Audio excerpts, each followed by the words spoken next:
ராஜா பாகவதம் காட்டாள். அப்படி சில நாட்கள் ஆன உடனே பசிதாகத்தோட சிரமமா கேட்கிறீங்களே உன் பிராணம் துடிக்காம இருக்கான்னு காட்டாள் சுகாச்சாரியால் ராஜாவே. அதுக்கு ராஜா சொன்னான் பதில், நமே சவப்பராயந்தி பிரம்மன் அனசனாதமி.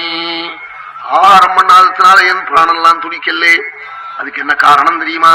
பிபதா அச்சுத பீயூஷம், கோபாலனுடைய சரித்திராமிர்தத்தை உங்கள் முகமாக பானம் பண்ணிட்டு வரேன்.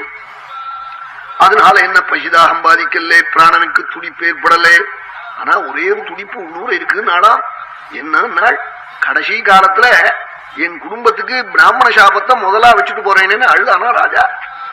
அந்நற்ற குபிதா த்விஜாது, பிரம்மசாபத்தை குழந்தைகளுக்கு நான் வச்சுட்டு போறேனே முதலான்னு அழுதானா. ஆமா, பிரம்மசாபம் இந்த பயலோட விடாதுன்னு புள்ள வேற எல்லாரையும் அழிச்சு விடும்னு சேர்த்து.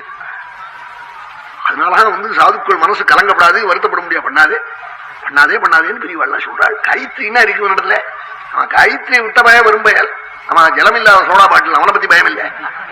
கைத்திரி ஜபிக்கிறவனா அவனை கண்டு பயந்துதான் ஆகணும். அதுக்காக பயப்படுறதுனா நல்ல பாம்பா கடிச்சு விடுவா, அது இல்ல.